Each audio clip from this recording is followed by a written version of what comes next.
You could say I was fat, dumb, and happy. I'm really not fat, it's just a figure of speech, but I was dumb because I thought I was in a solid marriage. I was wrong, she's a lying, cheating ass. I'm John Miller, my friends call me JT or Beerman. They call me Beerman because I brew 5-gallon batches of beer in my home. Most guys in my beer club keg their beer. I, however, bottle mine. My wife, Dawn, drinks wine. She hates beer. No, I don't have a beer belly. I work out 5 days a week at the gym. My family has a history of heart problems, so I exercise. Watch what I eat and my salt intake. I'm 6 feet 3 inches and weigh 192 pounds. 8 years ago, I left corporate America to start my own company, which is doing very well. Dawn works for a top 50 corporation. She's been with them for 24 years. She started in the IT department as an analyst a month after our wedding. A little over 5 years ago, she moved into a position as an instructor in the education division. The company requires her to attend at least 20 days of education a year to stay current with changing technology. At 46, Dawn is a knockout. She is 5 feet 8 inches and weighs 118 pounds, and she does not look like a woman who's had 2 children. She's a runner and meets 6 other women on our block each morning at 6 o'clock to run 6 miles. Our daughter, Emily, is 22. She graduated from Florida State, and she's a first-grade teacher in Naples. Like her mother, Emily is a runner. She started running with her mom's group at the age of 14. I'm proud to say she likes the beer I make. She found a beer club in Naples and joined. When able, I attend with her. Our son, Kent, is a 21-year-old senior at the University of Florida. It is very entertaining to listen to his sister and him go at each other. Kent will drink my beer. Since it's free, the price is right for a college student. He is a good student looking forward to joining my business. I've told him he needs to work in corporate America for at least 5 years before I'll hire him. I believe he needs real-world experience. Dawn does not like beer and cannot stand the smell in our house when I boil a batch. I always schedule boiling a new batch of beer when Dawn travels. She is in Dallas this week, and I'm making an English brown ale. I thought life could not get any better. Little did I know it was getting ready to change. Bobby, one of my beer club members, called and asked if I would pick him up at the airport last Wednesday night at 8:30. Of course I said yes, and it would cost him a 6-pack of his award-winning porter. As I walked into the baggage claim area, I saw 3 of Dawn's fellow instructors exiting. I wondered why Dawn wasn't with them, so I pulled out my cell phone, called her office phone. Normally I call her cell phone. I can't remember the last time I called her office. Her message said, "Hi, you've reached the voicemail of Dawn Miller. I will be out of the office in Dallas teaching a class until Wednesday and will be on vacation Thursday and Friday.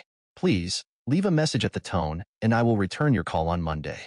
About this time I saw Bobby coming my way, so I walked over to join him. I told Bobby what I knew and how confused I was. Bobby suggested I call Steve, who is another member of our beer club, to get his opinion. Steve is a detective with our local police department. Before I called Steve, I decided to call Dawn. After she said, "Hello," doing my best to sound normal, I replied, "Just wanted to call and hear your voice. I can't wait to hold you in my arms." "Well, what brought this on? Are you horny?" We both laughed. "Yes, I'm going to make love to you as soon as you get home Friday. I'm sure I can't wait till Saturday. Honey, you know these trips wear me out. I'm scheduled on the earliest flight out on Friday and can't wait to sleep in your arms." "Dawn, do you have to stay and pack?" "Yes, I have to stay and do my part. It wouldn't be fair to them. I love you, and we'll see you Friday." This is the first time I'd ever known Dawn to lie to me. I know it was late, but I called Steve anyway. We talked about our next beer meeting for a few minutes. "Steve, I think Dawn is cheating on me, and I need some guidance." Steve responded, "I'm sorry to hear this, and I will help any way I can. First, tell me what makes you believe Dawn is cheating on you." Taking a sip of beer, I said, "Bobby asked me to pick him up at the airport, and I saw 3 of Dawn's co-workers existing with their luggage. They were with Dawn in Dallas this week." Her office voicemail stated she was in Dallas through Wednesday and on vacation till Monday. Before I called you, I talked to Dawn, and she acted like she was still teaching a class until Friday. Steve listened to me without interruption and then asked, "How often did Dawn travel?" "About twice a quarter." "Did she travel with the same group each trip?" No. "Did each class last 5 days?" "Yes." "Has she always left on Saturday and returned Friday night?" "As far back as I could remember. She leaves on Saturday morning and returns on Friday night." "What does she do when she gets home?" "She is tired when she gets home, takes a long bubble bath, and goes to bed. First thing Saturday morning, she washes her clothes. We go out to dinner and come home for some welcome home you know what." Steve agreed something was going on and advised me to call Frank Jones, a PI he knew, and discuss it with him. I thanked Steve for his insight and said I'd call Frank in the morning. The next morning, I received a call from Frank Jones. Turns out Steve called Frank and asked him to give me a call. I told Frank the same story I told Steve, then answered his questions. Frank paused, then asked, "You've been happily married for over 24 years. Do you really want to know what's going on?" "Yes, why are you asking?" "It's been my experience in cases like this that most end in divorce. The questions you have to answer are, how much do you want to know? How far back you want us to go? How much are you willing to spend? Will you be able to handle what we find out?" I was not prepared for this. I sat there in silence and then said, "Frank, I want to know everything: when, where, with whom, as far back as you can go. I will spend whatever it takes to find out the truth. If I've been shit on, I want to know how deep." We decided that Frank would contact a fellow PI in Dallas he knew to check on Dawn. He would have someone on his staff check on the training class schedules. They would also contact the 3 instructors I saw leaving the airport. In the meantime, I was to search the house for anything unusual. I wasn't sure what to look for or where to start. I ruled out the living room, the dining room, kitchen, Emily's room, and Kent's room for the time being. I decided to start with Dawn's dresser. Everything I saw in her dresser I've seen before. After opening the door to her closet and seeing so many boxes, I decided to check the bathroom instead. Her side of the bathroom did not hold any secrets. I went back to her closet and started searching. Starting with her hanging clothes and working my way through each shoe box, I could not find anything out of place or raised a question in my mind. After searching the master bedroom, the guest bedroom, the den, garage, and attic, I still did not know any more than when I started. Frank arrived around 5 p.m. He installed cameras in all bedrooms, the den, kitchen, as well as a recorder for our phone. We went to the airport, found Dawn's car, and placed a GPS system in the trunk and a voice-activated recorder under the front seat. Back at the house, Frank and I had one of my pale alesh while he brought me up to date.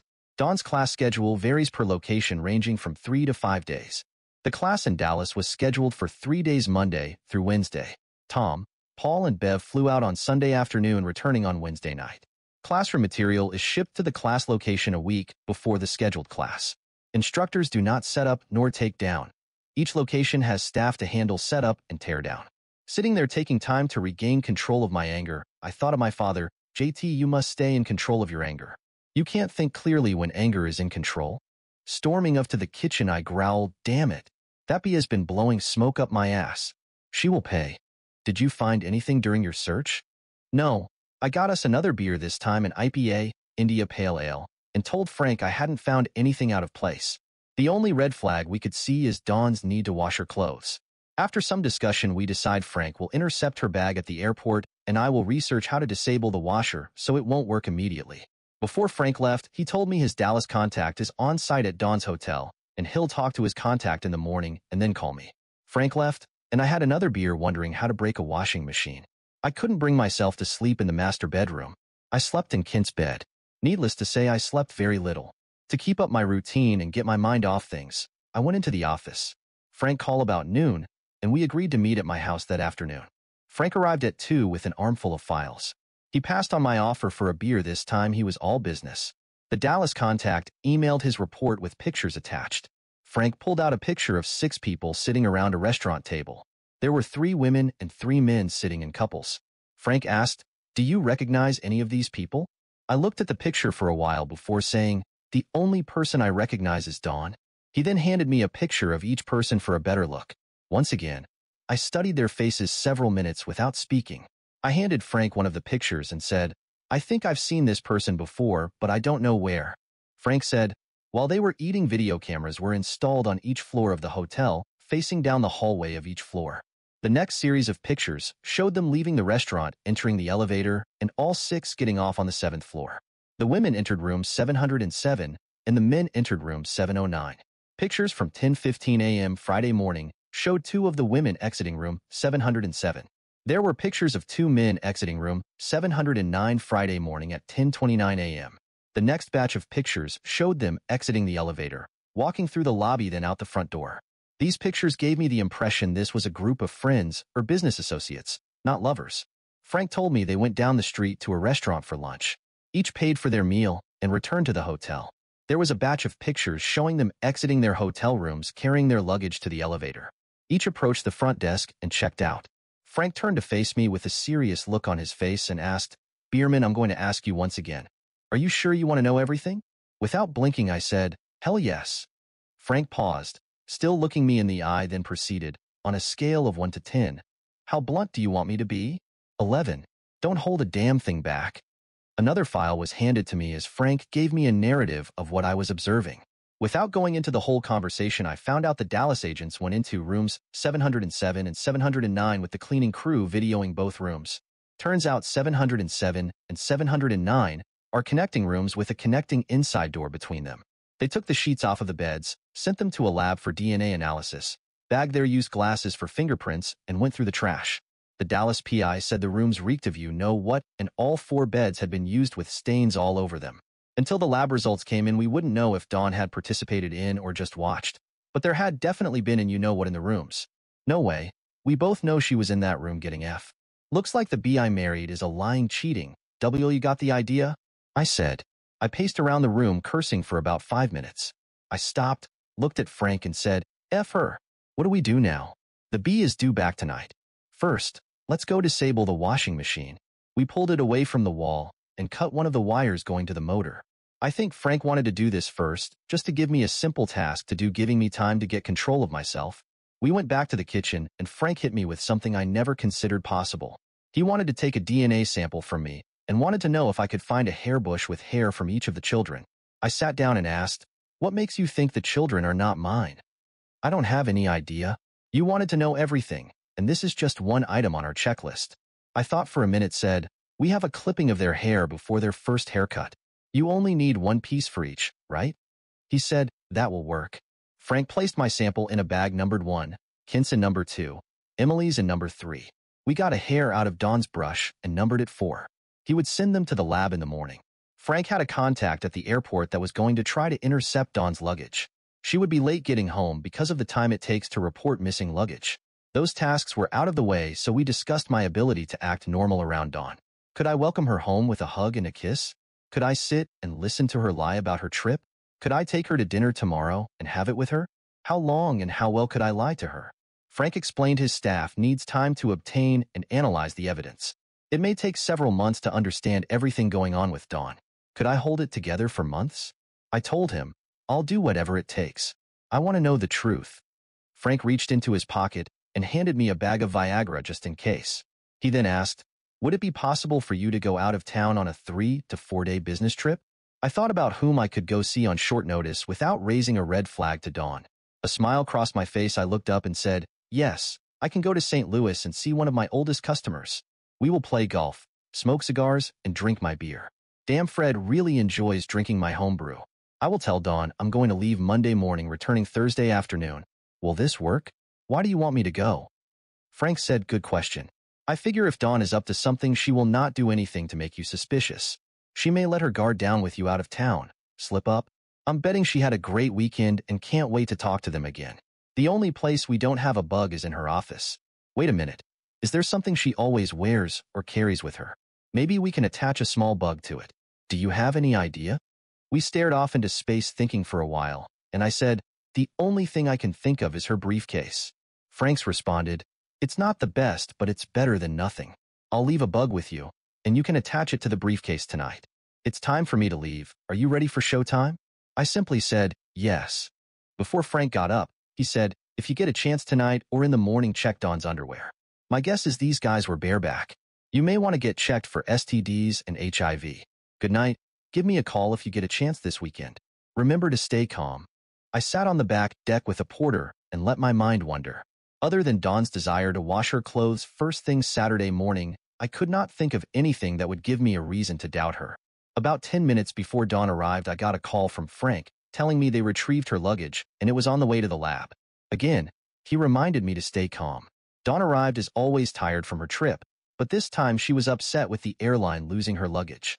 She complained about 2 pairs of slacks she bought last week. Everything else was replaceable. What was important she had in her carry-on. She came into my arms, gave me a hug, saying, I love you, and I'm glad to be home. I've missed you so much. After another hug and a kiss, she went upstairs for her bubble bath. I attached the bug to her briefcase, then watched TV, reviewing our 10 minutes together. Letting my mind drift back over Dawn's arrival, I couldn't detect anything but love from her to me. Tired from her trip, somewhat pissed about her luggage, and happy to be home. I'm not sure my performance was in the same class as hers, but I tried. I realize I need to work on it, or she would see through me. I pushed these thoughts out of my mind, went upstairs, and prepared for bed where we would sleep in each other's arms. I guess Dawn slept late Saturday morning because she did not have to worry about washing her clothes. Before getting into the shower, I checked out Dawn's underwear in the dirty clothes hamper. Talk about feeling like a pervert. I never imagined I would be checking out it. I'm not an expert at this, but I couldn't see anything unusual. After taking a bath, I went downstairs, started the coffee, went outside for the paper, and waited on Dawn. She came into the kitchen while I was getting my third cup of coffee.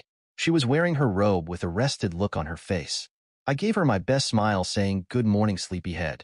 You look well rested and ready to start your day. Would you like a cup of coffee?" She smiled and said, "Yes, thank you, I'd love a cup. I should lose my luggage more often if I'm going to get this kind of treatment." After eating breakfast together, I went outside to take care of my honey-do list. A couple hours later, Dawn came outside telling me she was on the way to the grocery store. She wanted to know if I needed anything. I told her no. I was going to clean up and move my batch of English brown ale from the primary to the secondary while she was gone. We had dinner at our favorite Italian restaurant, chatting about our week apart and discussing the upcoming week schedule. I told her about my trip to St. Louis. She was happy to be home. She said, "I'm glad you're traveling instead of me. It's great to be home for a while. Traveling just wears me out. If my luggage is not found by Wednesday, I'll go shopping for replacements after work Wednesday. To tell the truth, I hope they don't find it so I can go shopping everything but those slacks I've been wearing for ages." I laughed and then told her all about my latest batch of English brown ale. We went home. I took a pill. We made welcome home love, but really I just F her. I packed 2 cases of my home brew and head off for St. Louis. Yes, I know it takes over 8 hours to drive there, but what can I say? I like to drive. It gives me time by myself to think. I usually think about my business. However, this trip my thoughts were about Dawn. I called Frank from the road. I gave him an update of how my weekend went. He didn't have any new information, but would be in touch. I was lost in thought and 4 hours went by before I knew it. I called Frank again and asked, "Frank, I want it straight up. What does your gut say?" Frank took a breath and said, "I've discussed this with Joe in Dallas. We believe Dawn was involved in the thing, and this affair has been going on for years." "Why do you believe that?" "It's highly unlikely for one person to sit and watch hours of thing without being involved. Plus, they are very comfortable with each other. They weren't rushed. They didn't look nervous. They didn't hang on each other. They entered separate rooms, and they did nothing to call attention to themselves. It takes years to get that comfortable with each other. My gut tells me you are not going to like what we find out about this group, including your wife." Frank told me the contact said the 6 people discussed the class, their families, and appeared to be very comfortable with each other. They paid their own expenses, they did not sit beside the same person at each meal, and they talked to everyone in the group. This group has been together for a long time. Outside the hotel rooms, they were friends. Inside the hotel room, they partied. The last thing Frank told me was to decide what I wanted to do about Dawn and the others in this group. Next, I called Mike Davidson, my attorney, and asked him for the name of the best divorce attorney in the state. I gave him a brief update, and he told me he would have Dave Ford call me. I checked into my hotel room and called Dawn to let her know I arrived safely in St. Louis. Then I called Fred to confirm our golf outing. Around 9:30 p.m., Frank called to check on me. I told him I'd given his name to my attorney, and Mike was going to call Dave Ford for me. Frank laughed and said, "Dave Ford's name alone would scare the SH out of any attorney Dawn contacted. I'm ready for this to end. Only this time I'd be the one shitting on them. I believe in fair play, but if you SH on me, I'll make you regret the day you met me. They want to play hardball, then I'm ready to show them how well I can play." All day Tuesday was spent with Fred on the golf course. We played 36 holes of golf, smoked 2 cigars each, drank a case of beer, and had dinner at the club. Frank called me around 1 p.m. Wednesday, wanting to know my schedule. I informed I was free the rest of the day and would drive home Thursday morning. Dave Ford called me about 2 p.m. and I got him up to speed. He was glad to hear how I was proceeding. He said Frank's company was one of the best. Dave wanted to know what I wanted to do. If Dawn is cheating on me, I want a divorce. I have to wait on Frank's group to finish the investigation before I can say how bad I want Dawn and her group to hurt. Go ahead and start preparing divorce papers, charging her with adultery. Our discussion continued about gathering evidence at her next class, and if I was up to acting normal for months. Dave informed me in Georgia I could obtain a no-fault divorce quicker and cheaper than charging her with adultery. Since the children were adults, I wouldn't gain anything by charging her with adultery. After discussing this with him a little longer, I decided I needed to think more about how to handle the divorce. There was a knock on my door at 9 p.m. Wednesday night. I opened it to find Steve and Frank standing there. Boy, was I surprised to see them. I handed them a beer from my cooler, asking why they were there. Frank said, "I have bad news and devastating news to tell you, and I wanted to tell you face to face. Steve does not know what I'm here to tell you. I thought you would need a friend. It's up to you if you want Steve to stay and hear the bad news." I stood there with my mouth open, wondering what could be so bad they traveled to St. Louis to tell me. "Yes, I want Steve to stay." I sat down and looked at Frank. He said, "The bad news is we have the lab results back and Dawn was an active participant in the thing. One bed had evidence of all 6 being active on the same bed.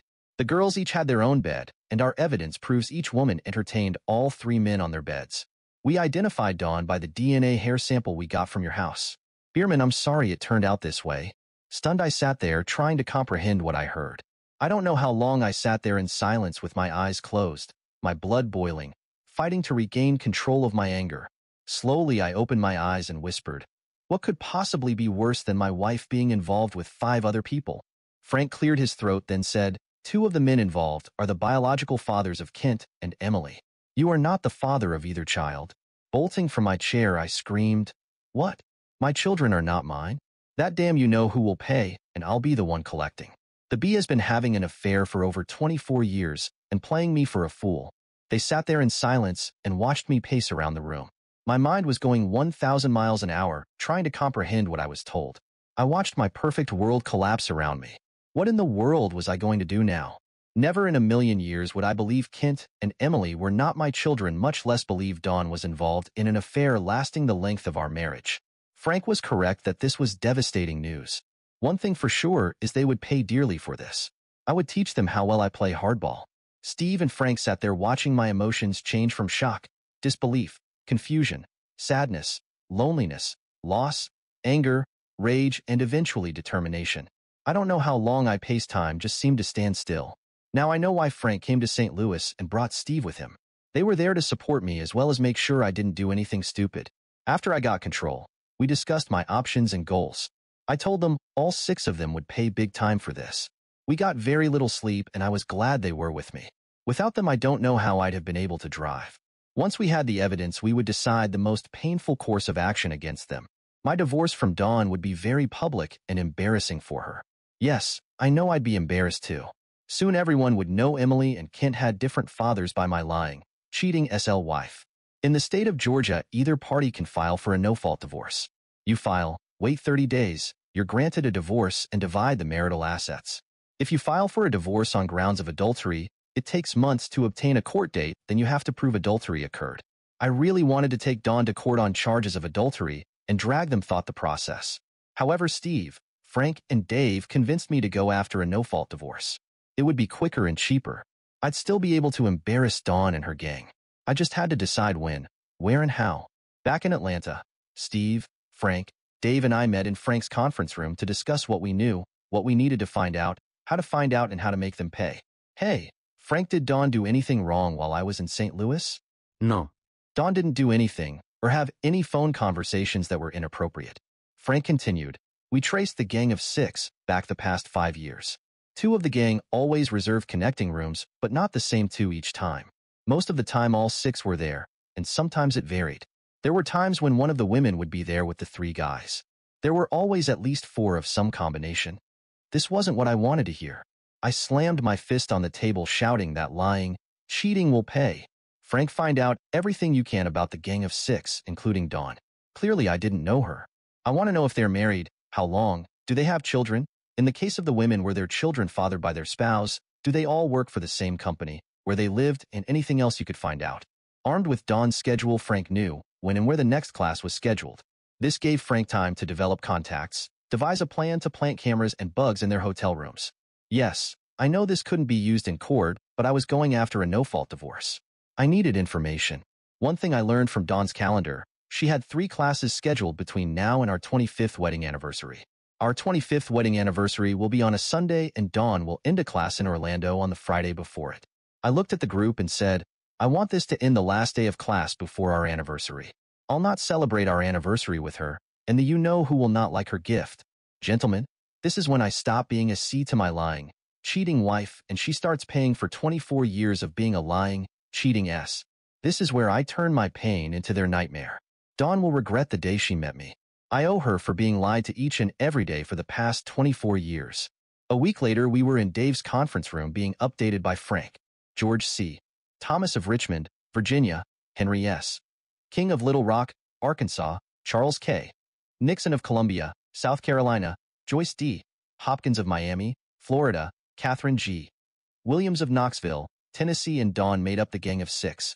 They all worked for the same corporation and met in a new employee training program over 24 years ago. Wednesday following Dawn's last class found Frank, Steve, Dave, and I around a conference table. Dawn and Henry had the connecting rooms last week in Washington, D.C., and all 6 were there. We learned the 2 with connecting rooms slept together. The thing took place only in the connecting rooms. Discovered the women were all bisexual. On Saturday, they drew cards. The highest male and women were the ones who reserved the connecting rooms next time. George and Joyce won and will reserve the connecting rooms in San Diego. The woman, Dawn this time, with the connecting room got to have the first action with the men. She received and you-know-what, in different places. The women took turns. Every man did it to each woman, and each woman did to each other. The men took the pill and was with women for hours. They had contests to see who got to do what to whom.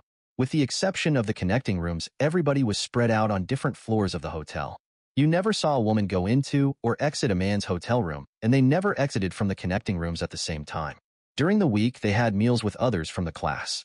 If you were not looking for something, you would never know these people were involved with each other. They spent a lot of time with their classmates during the day and early evening. Around 10 p.m., they would start drifting to the connecting rooms.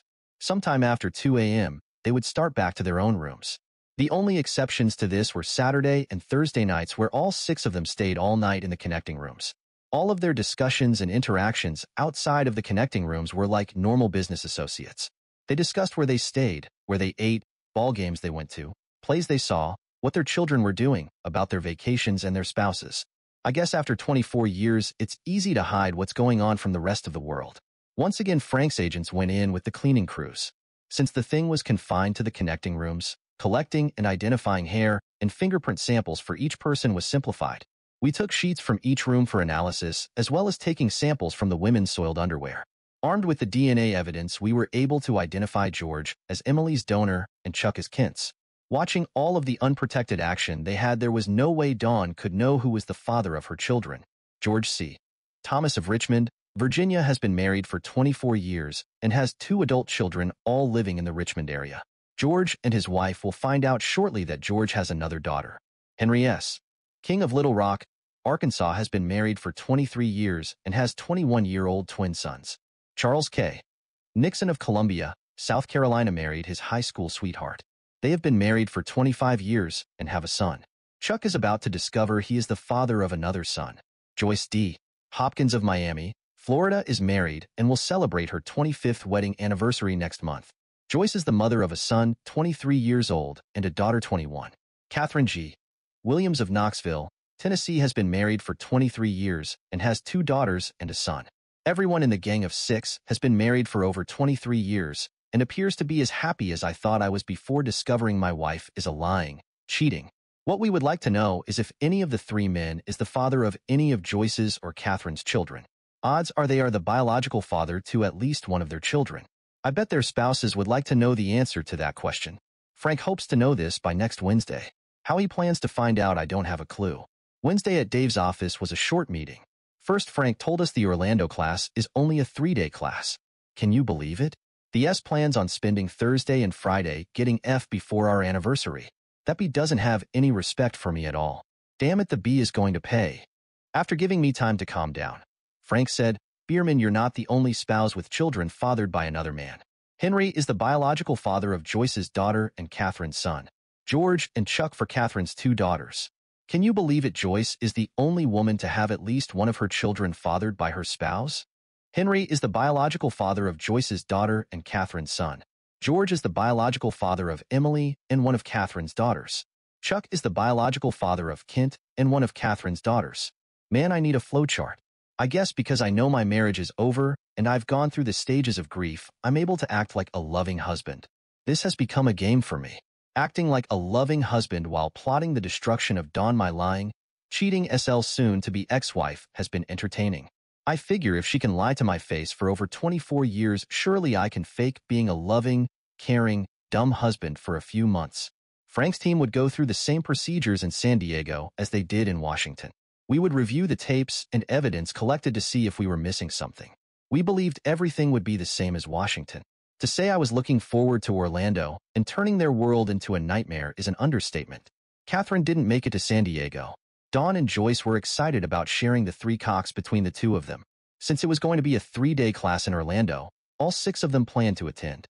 2 days of F without their F peers around was very exciting to them.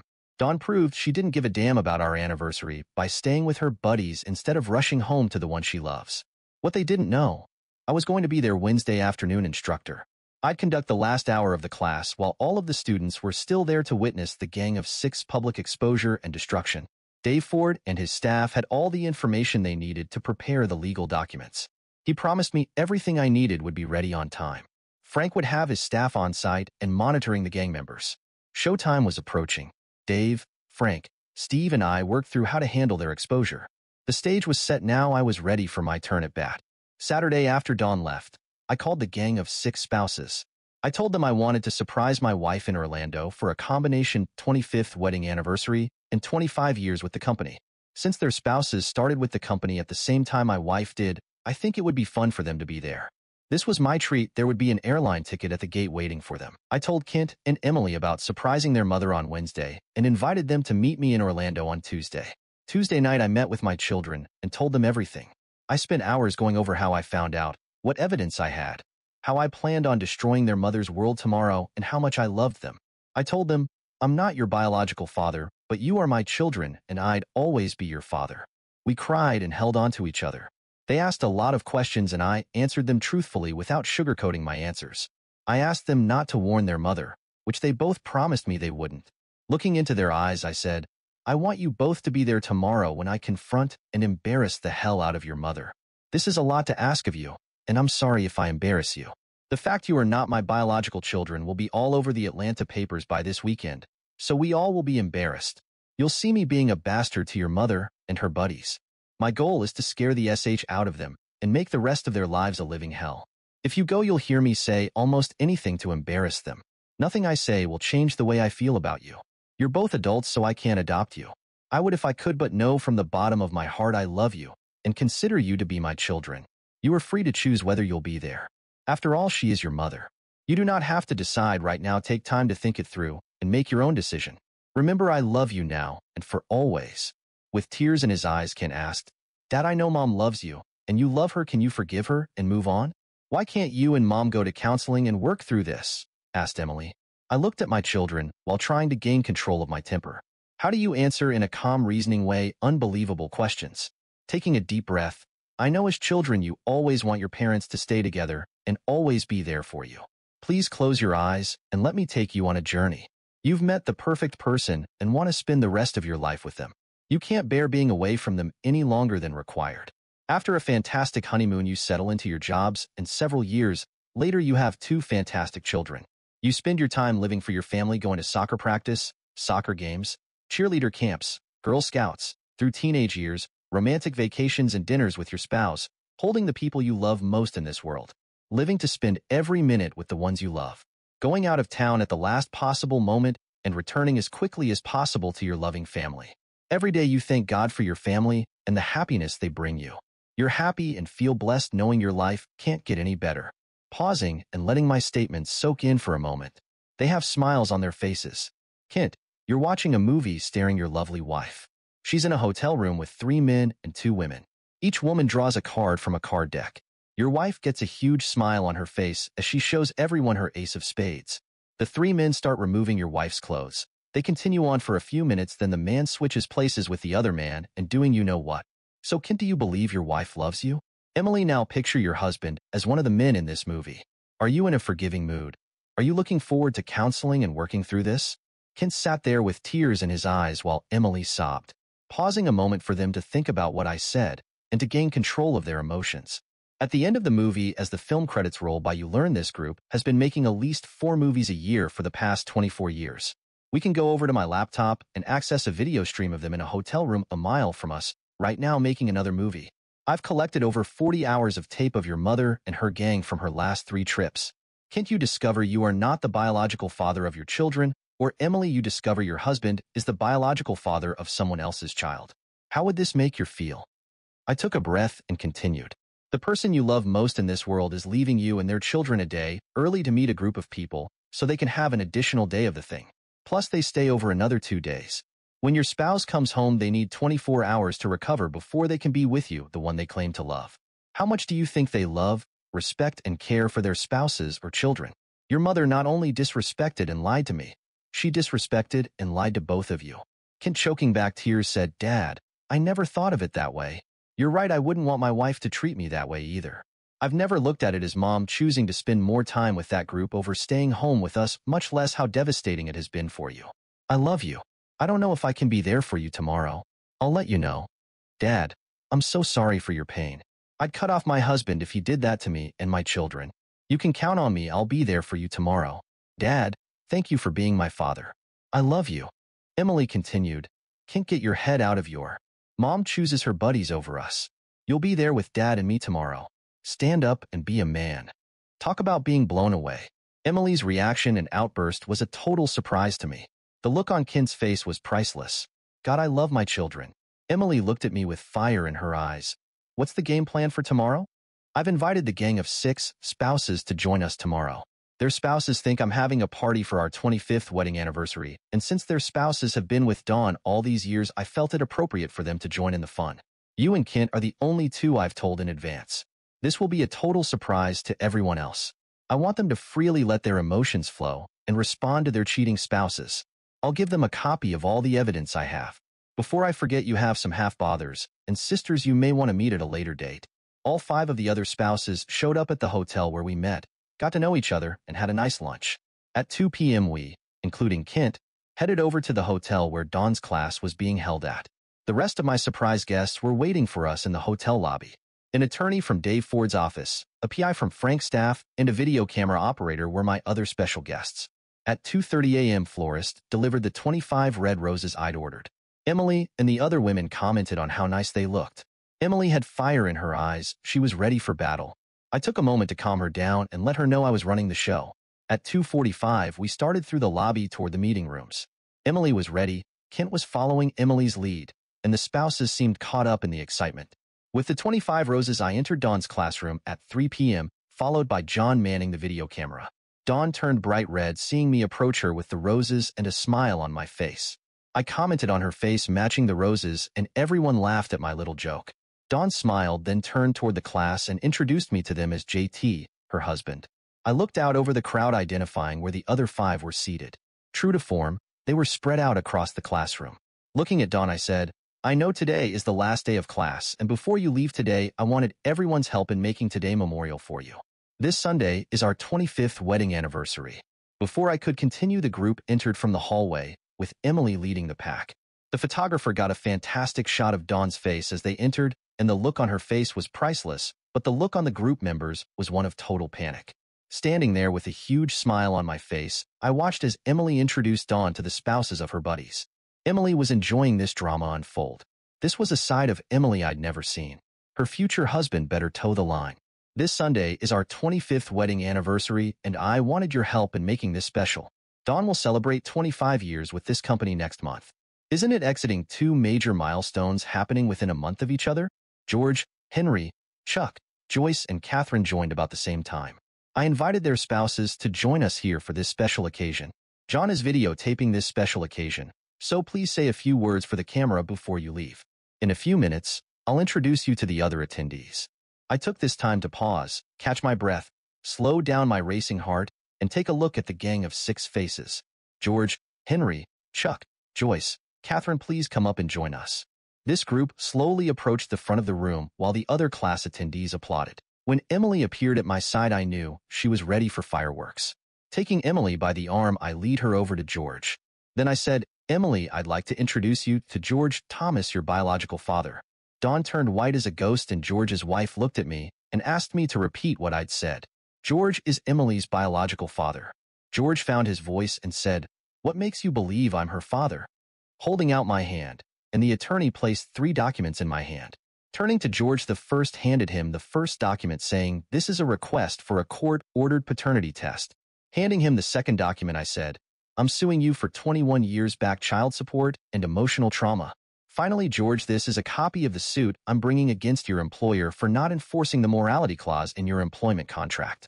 I already have DNA results from an independent lab certifying you as the biological father of Dawn's daughter, Emily.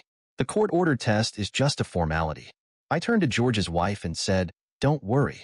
I've copies of all my evidence for you to use as you see fit." I'm not sure if she heard me because she was chewing George. The classroom was going wild.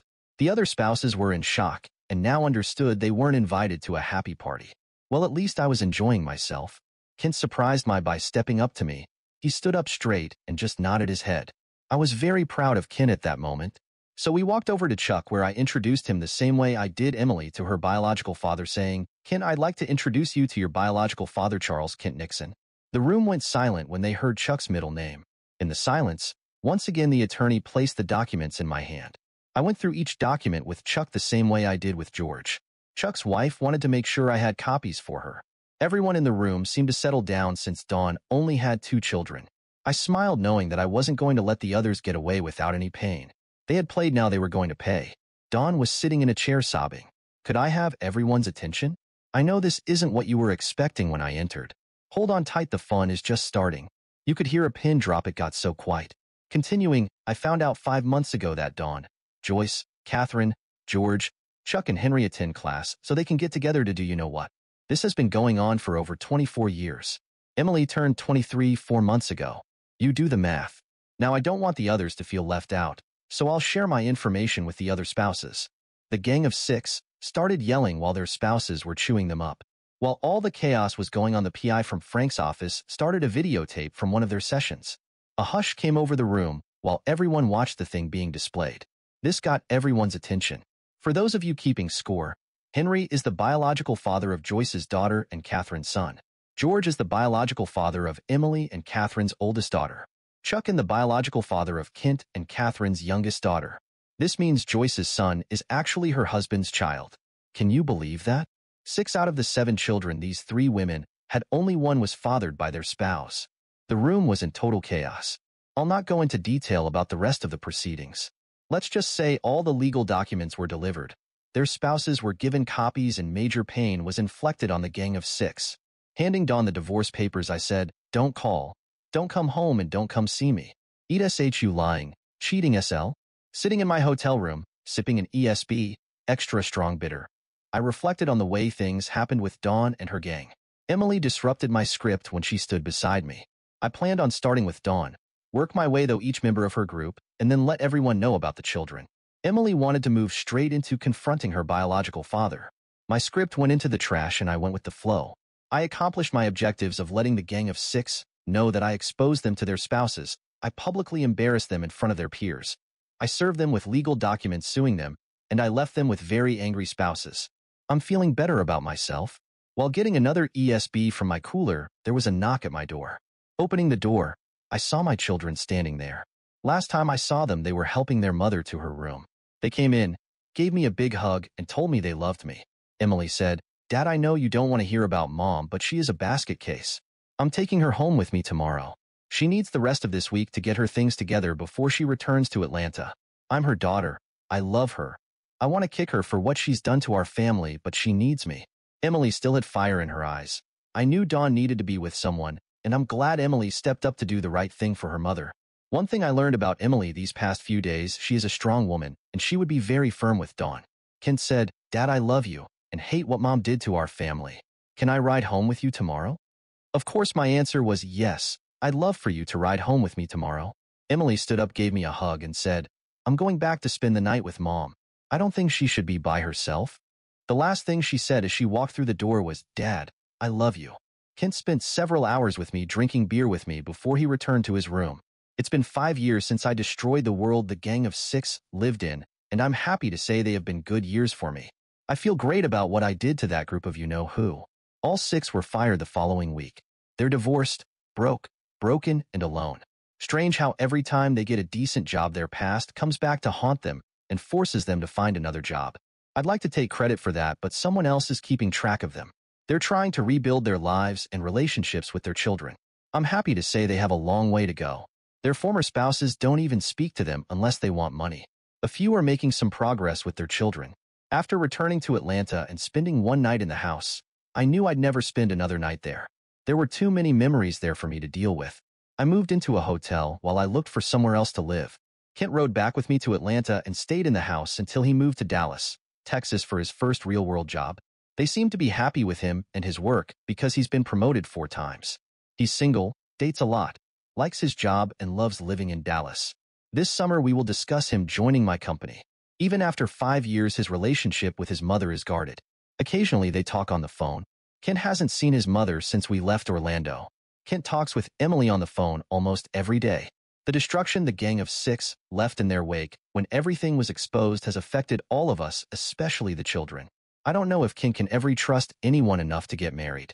Emily did take Dawn to Naples with her for a week. Every time Dawn tried to explain, Emily told her to save it for her therapist. She didn't want to hear her lies. She told Dawn there would never be an acceptable explanation for her actions and the destruction of our family. Emily will celebrate her first wedding anniversary next month. Dawn was not invited to their small beach wedding. Emily and her husband Trey live here in Atlanta. Emily didn't want to work or be involved with my company. Well, she joined my company 2 years ago. I like her being close to me. Turns out she is a natural businesswoman. Needless to say, Emily let Trey know up front what she would do to him if she ever caught him cheating. Yes, Trey knows all about Dawn and her Gang of Six. The spouses and children of the Gang of Six got together here in Atlanta 8 months after I exposed them. It helped being around people with the same feelings and trying to go on with life. The children bonded quickly and stay in touch with each other. We are going to Nashville in 3 weeks for another get-together. Turns out when the Gang of Six started cheating, they would pair up as couples for the week instead of participating in group. Emily was named after George's mother, and Ken is named after his father. Dawn chose these names forever, linking her children to their biological father. Once this information became known, Emily and Kent turned on Dawn. Even after 5 years, they have very little to do with her. Emily will at least have lunch with Dawn, but Kent refuses to see her. I was deeply in love with Dawn until I discovered she was a lying, cheating SL. I know some men can't move on with their lives. I'm not one of them. Life goes on. You either lay down, or you pick yourself up and move on. My children needed me, and I needed them. Dawn and I reached a settlement. She kept the house, saying she has too many good memories there to give it up. I didn't. I also reached a settlement with George and Chuck. The money I received from them I placed in trust funds for Emily and Kent. I didn't want their money, I wanted them to pay until it hurt. 6 months after our divorce became final, I started dating. One of these days I hope to find someone to share my love and life with. Loving someone and being loved is the secret to a long, happy life. Until then, I'll continue to look and wait on Emily to give me some grandchildren to spoil. Nothing good happens for anyone when someone cheats. Payback is a bitch.